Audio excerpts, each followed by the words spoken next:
नमस्कार, मैं डॉक्टर अनीता राय सिंघानी। आज जो लेक्चर आपके लिए तैयार करके लाई हूँ उसका नाम है बहुराष्ट्रीय निगम, उसके अर्थ, परिभाषा और विशेषताओं को हम इसमें स्टडी करेंगे। सबसे पहले हम जानेंगे कि बहुराष्ट्रीय निगम क्या होते हैं और इनका क्या अर्थ होता है। बहुराष्ट्रीय निगम मल्टीनेशनल कॉरपोरेशंस जो हैं और ट्रांजिशनल कॉरपोरेशंस, जिसे हम बहुराष्ट्रीय उद्यम भी कहते हैं, मल्टीनेशनल एंटरप्रेन्योर्स भी कहा जाता है, एक निगम या उद्यम होते हैं जो उत्पादन का प्रबंध करते हैं और एक से अधिक देशों में सेवाएं प्रदान करते हैं। इसे अंतर्राष्ट्रीय निगम के रूप में भी संदर्भित किया जा सकता है। अंतर्राष्ट्रीय श्रम संगठन की बात करें, ILO की बात करें, तो उन्होंने मल्टीनेशनल कॉरपोरेशंस को एक निगम के रूप में परिभाषित किया है, जिसका एक देश के घर के रूप में जाना जाने वाला प्रबंध मुख्यालय है और मेज़बान देशों के रूप में ज्ञात अन्य कई देशों में संचालित होता है। अब हम इसी की डिटेल में स्टडी करेंगे कि पहला आधुनिक MNC आमतौर पर डच ईस्ट इंडिया कंपनी माना जाता है। आजकल कई निगमों ने विभिन्न देशों में कार्यालय और शाखाएं और विनिर्माण संयंत्र स्थापित कर लिए हैं, जहां से उनका मूल और मुख्यालय संचालित होता है या स्थित है। यह अक्सर बहुत शक्तिशाली निगमों में परिणाम स्वरूप दिखाई देता है, जिनमें बजट होते हैं और कुछ राष्ट्रीय सकल घरेलू उत्पाद से अधिक होते हैं। बहुराष्ट्रीय निगम स्थानीय अर्थव्यवस्थाओं के साथ साथ विश्व अर्थव्यवस्थाओं में भी एक शक्तिशाली प्रभाव डाल सकते हैं और अंतर्राष्ट्रीय संबंधों और वैश्वीकरण में महत्वपूर्ण भूमिका निभा सकते हैं। विश्व अर्थव्यवस्थाओं में ऐसे शक्तिशाली खिलाड़ियों की उपस्थिति का बहुत विवाद का कारण होता है और इन अर्थव्यवस्थाओं में जो है ये शक्तिशाली निगम जो है कार्य करते हैं। बहुराष्ट्रीय निगम जो हैं व्यवसाय के बदलते परिवेश के साथ साथ व्यापारिक संगठनों का अपना संबंध होता है। संगठनात्मक अस्तित्व, विकास और सफलता के लिए पर्यावरण के साथ एक प्रभावी समायोजन की आवश्यकता होती है। देश के भीतर व्यापार का नियामक ढांचा और सरकार के प्रचार, समर्थन और भागीदारी भी व्यापारिक संगठन के इस भाग्य का फैसला करता है। व्यापारिक संगठनों के आकार में लगातार वृद्धि दिन का कानून है। यह संगठनात्मक संचालन की व्यवहार्यता और प्रभावशीलता में सुधार का प्रत्यक्ष परिणाम भी है। संगठनों में संरचनात्मक परिवर्तन कारोबारी माहौल की आवश्यकता से भी प्रभावित होते हैं।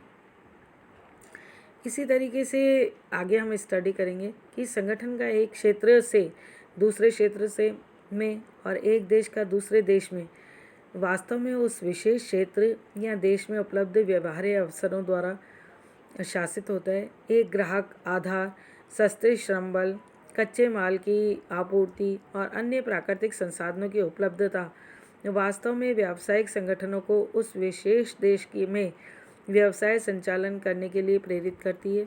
उत्पादक और व्यापारिक सुविधाओं और अवसरों की उपलब्धता मूल रूप में विदेशी कंपनियों को मेज़बान देशों और उन्हें प्रोत्साहित करने के लिए बहुत अधिक प्रेरणा प्रदान करती है। 1600 में ईस्ट इंडिया कंपनी की स्थापना इस दिशा में सबसे अच्छा उदाहरण है। कंपनियों और व्यक्तियों के लिए विदेशी देशों में संपत्ति रखने के लिए दो मौलिक तरीके हैं। पोर्टफोलियो निवेश हो सकता है या इसी तरीके से प्रत्यक्ष निवेश हो सकता है। पोर्टफोलियो निवेश और प्रत्यक्ष निवेश दोनों को जो है मद्देनज़र रखना होगा। इसी तरीके से पोर्टफोलियो निवेश कंपनियों और व्यक्तियों को जो विदेशों में कंपनियों के मुनाफे पर एक दावा देता है, जिसमें उन्होंने शेयर खरीदे, हालांकि उन्हें प्रबंध में भाग लेने का अधिकार नहीं है। दूसरी ओर प्रत्यक्ष निवेश विदेशी देशों में संपत्ति खरीदने और प्रबंध के अलावा दूसरा कुछ नहीं है। पोर्टफोलियो निवेश और प्रत्यक्ष निवेश के बीच प्रमुख अंतर विदेशी संगठनों के माध्यम से संपत्ति का प्रबंध और स्थायी स्वामित्व इसमें सम्मिलित होता है।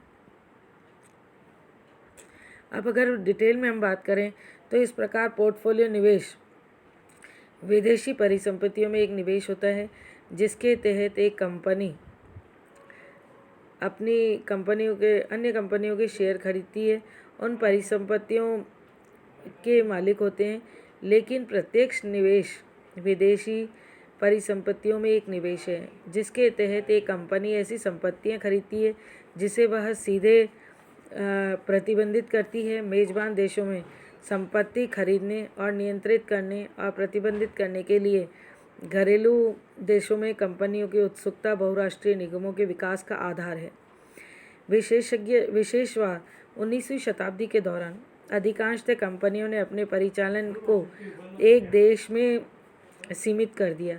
वे घरेलू व्यवसाय में लगे हुए थे और सकारात्मक गतिविधियों से संबंधित थे जो एक देश की सीमाओं के भीतर होता है। इसमें कर्मचारियों को काम पर रखना, धन प्राप्त करना, कच्चे माल की व्यवस्था करना, तैयार माल बेचना, अन्य व्यवसाय शामिल होते हैं जिन्हें घर देश के भीतर किया जा सकता है।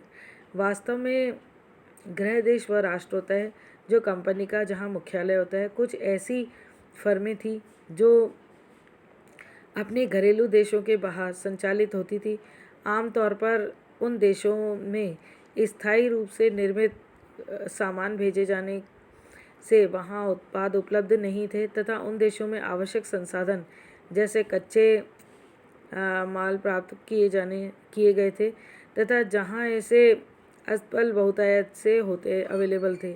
हालांकि औद्योगिक क्रांति ने आधुनिक उत्पादन प्रणालियों की गति को बदल दिया है और बदले हुए परिदृश्य में प्रबंधक न केवल उत्पादों को राष्ट्रीय स्तर पर बनाने और बेचने में सक्षम थे बल्कि अंततः उन्हें अन्य देशों को पेश करने के लिए भी इम्पॉर्टेंट रहा है।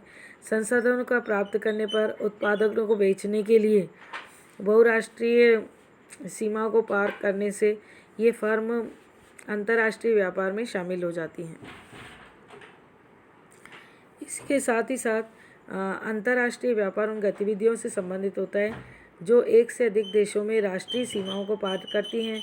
व्यावसायिक गतिविधियों का बढ़ता स्तर कॉरपोरेट उद्यमों को घरेलू व्यावसायिक गतिविधियों से आगे बढ़ने और अंतर्राष्ट्रीय व्यापार के लिए संसाधनों और ग्राहक की तलाश में सीमाओं को पार करने के लिए प्रोत्साहित करता है। इसी के साथ ही साथ अगर बहुराष्ट्रीय निगमों की परिभाषाओं की बात करें तो बहुराष्ट्रीय निगम अब एक घरेलू शब्द बन गया है। हालांकि इनकी परिभाषाएं अभी भी बहस का विषय हैं। जो एक एमएनसी को अपने पूर्ववर्तियों से अलग करती है जो विदेशी सहायक कंपनी और सहायक कंपनियों के साथ होती है। विदेश में प्रत्यक्ष निवेश है। इस तरह निवेश में प्रत्यक्ष रूप से व्यापार के माहौल में दिलचस्पी होती है। इसी संदर्भ में ये कहना जरूरी है, एक मल्टीनेशनल कॉरपोरेशंस की पहचान संबंधों का नियंत्रण और एकीकरण है। व्यवहार में बहुराष्ट्रीयता की अवधारणा के विभिन्न आयाम हैं। इस वजह से बहुराष्ट्रीय निगम शब्द की एक साधारण सार्वभौमिक रूप से सहमत परिभाषा होने की एक बड़ी व्यापक समस्या दिखाई देती है। इसी के संदर्भ में अगर हम बात करें तो हालांकि प्रत्यक्ष निवेश की विशेषता विदेशी निवेश के प्रबंधन में एक बहुराष्ट्रीय उद्यम MNE के माध्यम से मल्टीनेशनल एंटरप्रेन्योर्स के माध्यम से सक्रिय भागीदारी से होती है। एक बड़ा निगम जिसके संचालन और विभाजन कई देशों में फैले हुए हैं लेकिन एक केंद्रीय मुख्यालय द्वारा नियंत्रित किया जाता है। ILO रिपोर्ट के अनुसार बहुराष्ट्रीय उद्यम की आवश्यक प्रकृति इस तथ्य में निहित है कि प्रबंधकीय मुख्यालय एक देश में स्थित है पर देश के रूप में सुविधा के लिए संदर्भित, जबकि उद्यम कई अन्य देशों के साथ ही मेजबानी देशों का संचालन करता है। इसी तरीके से अगर हम बात करें तो लियोनार्ड मोम्स ने बहुराष्ट्रीय कंपनियों के बारे में कहा है कि एक निगम के रूप में इसे परिभाषित किया है जो एक से अधिक देशों में उत्पादन सुविधाओं को नियंत्रित करता है। विदेशी प्रत्यक्ष निवेश की प्रक्रिया के माध्यम से ऐसी सुविधाएं प्राप्त की गई हैं। फर्म जो अंतर्राष्ट्रीय व्यापार में भाग लेते हैं हालांकि बड़े वे हो सकते हैं, निर्यात और लाइसेंस प्रौद्योगिकी के आधार पर बहुराष्ट्रीय निगम नहीं होते हैं। ये बहुराष्ट्रीय निगमों के प्रति जो है जेम्स सी की भी हम एक परिभाषा पढ़ेंगे।